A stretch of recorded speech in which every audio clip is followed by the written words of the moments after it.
Hamas کے جنگجوؤں اور اسرائیلی افواج میں شدید لڑائی جاری ہے۔ حماس کے اسرائیلی کمانڈ اینڈ کنٹرول سسٹم ٹینکوں اور فوجیوں پر تابڑ توڑ حملے۔ اسرائیل کے سابق آرمی چیف کا بیٹا گولمیر بھی شمالی غزہ میں مارا گیا ہے۔ میزائل اور مارٹر گولوں سے حملوں میں 79 اسرائیلی فوجی گاڑیاں تباہ۔ اسرائیلی فوج کے ترجمان کی زمینی آپریشن میں 87 صہیونی فوجیوں کی ہلاکت کی تصدیق۔ القصام بریگیڈ کے فوجی ترجمان ابو عبیدہ کا کہنا ہے کہ 72 گھنٹے کے دوران حملوں میں 135 اسرائیلی گاڑیوں کو تباہ کیا۔ ترجمان القصام بریگیڈ ابو عبیدہ نے اپنے بیان میں کہا کہ کارروائی کے دوران درجنوں صہیونی فوجیوں کو ہلاک اور زخمی کیا گیا۔ ان کا کہنا تھا کہ القصام کے مجاہدین نے دوبدر لڑائی میں اسرائیلی فوجیوں کو ہلاک کیا۔ ترجمان القصام بریگیڈ نے کہا کہ مجاہدین نے مارٹر گولوں اور میزائلوں سے دشمن کے مراکز کو بھی تباہ کیا ہے۔ ان کا مزید کہنا تھا میزائلوں سے اسرائیل کے اندر صہیونی اداروں اور اہداف کو بھی نشانہ بنایا گیا ہے۔ ایک طرف حماس کے القصام بریگیڈ تو دوسری جانب حزب اللہ بھی اسرائیلی فوجیوں کے لیے ڈراؤنا خواب ثابت ہو رہی ہے۔ لبنانی مزاحمتی تنظیم حزب اللہ نے گزشتہ 24 گھنٹوں میں اسرائیل کے 13 فوجی اہداف کو نشانہ بنایا، جس میں کئی اسرائیلی فوجی ہلاک اور زخمی ہو گئے۔ حماس اور حزب اللہ کی جانب سے شدید جانی نقصان کے بعد اسرائیلی افواج اپنی خفت مٹانے کے لیے نہتے فلسطینیوں کے خون کی پیاسی ہو گئی۔ اسرائیلی حملوں میں گزشتہ 24 گھنٹوں میں مزید 350 سے زائد فلسطینی شہید ہو گئے۔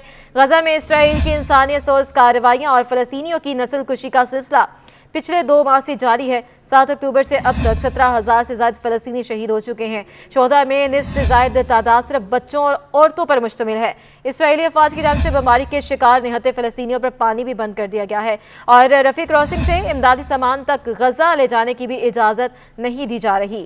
دوسری جانب نہتے فلسطینیوں کے ظلم کے پہاڑ توڑنے والے اسرائیل کو متعدد ممالک سے فوجی سازو سامان سے بھرے 200 کارگو طیارے ملے، جبکہ 7 اکتوبر سے اب تک 10,000 ٹن سے زیادہ فوجی ساز و سامان اسرائیل پہنچا ہے۔ اسرائیلی وزارت دفاع کے مطابق اس فوجی ساز و سامان میں ہتھیار، گولہ بارود اور فوجی گاڑیاں شامل ہیں۔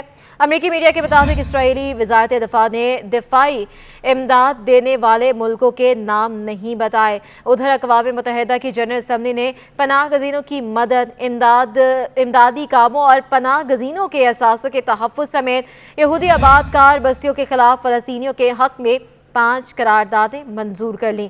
اقوام متحدہ کی جنرل اسمبلی میں فلسطینی پناہ گزینوں کی مدد کے حق میں منظور ہونے والی قرارداد کے حق میں 167 ممالک نے ووٹ دیا، جبکہ امریکہ سمیت 10 ممالک ووٹنگ کے عمل سے غیر حاضر رہے۔ اقوام متحدہ کی ریلیف ایجنسی کے فلسطین میں امدادی کاموں سے متعلق قرارداد کو 165 ووٹوں سے منظور کیا گیا، جبکہ فلسطینی پناہ گزینوں کے اثاثوں کے تحفظ سے متعلق قرارداد کو 163 ممالک کی حمایت حاصل ہوئی۔ فلسطینی علاقوں میں یہودی آباد کار بستیوں کے خلاف قرارداد 149 ووٹوں سے منظور ہوئی، جبکہ فلسطینیوں کے حقوق کے خلاف اسرائیلی کارروائیوں کی تحقیقات سے متعلق قرارداد کو 86 ووٹ حاصل ہوئے۔ فلسطینیوں کے حقوق کے خلاف اسرائیلی کارروائیوں کی تحقیقات سے متعلق قرارداد کے لیے ووٹنگ کے عمل میں 75 ممالک غیر حاضر رہے، جبکہ 12 ممالک نے قرارداد کی مخالفت میں ووٹ دیا۔